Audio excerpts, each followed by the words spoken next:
Welcome to the spoken tutorial on purchases and reports in Express Accounting. In this tutorial, we will learn to add suppliers, make a purchase order entry, create supplier's invoice and generate various reports on the transactions. To practice this tutorial, you must have knowledge of higher secondary commerce and accounting and principles of bookkeeping.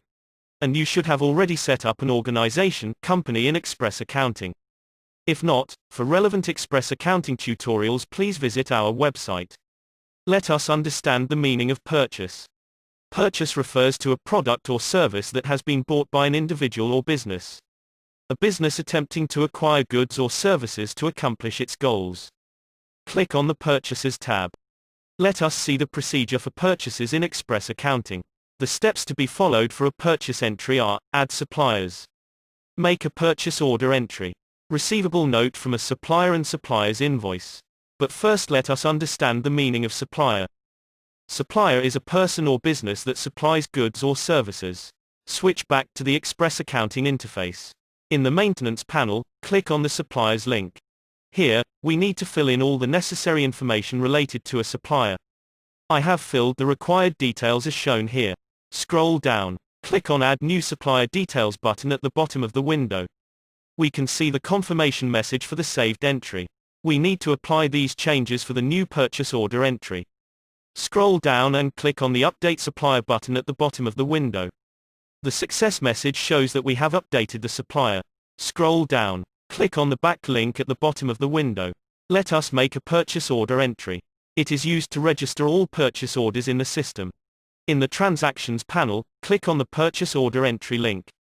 We can see the details with the supplier name and other related information. This is because we have already updated the details of the supplier earlier. T is mandatory to give supplier's reference. So, I will type the supplier's reference as S001. In the item description drop-down menu, select item as Dell laptop. In the quantity field, I will type 2 as the quantity. Select the required delivery date accordingly.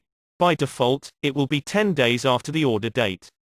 I'll keep the same. Now, in the price before tax field, I will type the price as 246. To save the entry, click on the Add Item button at the right end of the row.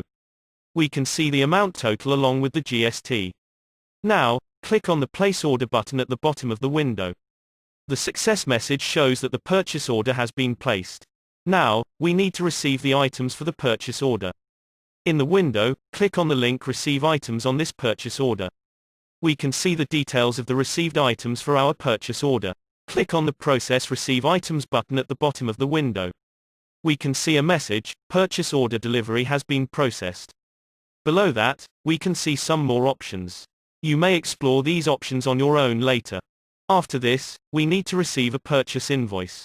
So, click on Entry Purchase Invoice for this receival link. Here, we can see the details to enter supplier invoice. Type S001 as the supplier's reference. It will give an error if you don't give the supplier reference. Click on the Add button at the right end of the row.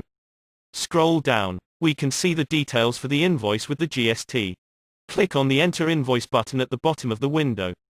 We can see a message that we have successfully processed the supplier invoice. Next, we need to pay the supplier against the invoice made. Click on Entry Supplier Payment for this invoice link. We see the supplier invoice details showing that we need to pay the supplier. Also, there has to be some bank balance to pay the supplier. In the memo field, type, being payment made to the supplier, S001. Then click on the Enter Payment button at the bottom of the window. The confirmation message shows that we have successfully made the payment. Below that, we can see some more options. You may explore these options on your own later. Click on View the GL Journal entries for this payment link. Click on the Close link at the bottom of the window. As an assignment, do the following: add a new supplier for purchases, using suppliers option. Make a new purchase order entry. Make a supplier payment for this invoice. And refer to the assignment link of this tutorial for details. So far, in our company, we made few transactions related to sales and purchases. Click on Banking and General Ledger tab. Under Inquiries and Reports panel, click on Banking Reports link. Click on Bank Statement link on the right panel. In the right panel, keep the Bank Accounts field as Current Account. Select the start date and end date for the transactions to see the report. Click on the Display Bank Statement button at the top right corner. We can see a consolidated bank statement report. Close this window. Next, click on Sales tab. In the Inquiries and Reports panel, click on Customer and Sales Reports link. In the next window, under Report Classes, click on General Ledger link. Then click on List of Journal Entries link on the right panel. Select the start date and end date for the transactions to see the report. Click on the Display, List of Journal Entries button at the top right corner. We can see all journal entries that are entered in the company. Let's close this window. Under Report Classes, click on General Ledger link. In the right panel, click on Trial Balance link. Select the start date and end date for the transactions to see the report. Click on Display, Trial Balance button at the top right. We can see the corresponding report. This is based on the list of all the General Ledger accounts. Close the window. Under Report Classes, click on General Ledger link. Click on Balance Sheet link on the right panel. Select the start date and end date for the transactions to see the report. Click on Display, Balance Sheet button at the top right. We can see the corresponding report of assets and liabilities. Close the window. Under Report Classes, click on Customer link. Here we can see Price Listing, Customer Detail Listing, Customer Trial Balance. Explore these reports on your own. This brings us to the end of this tutorial.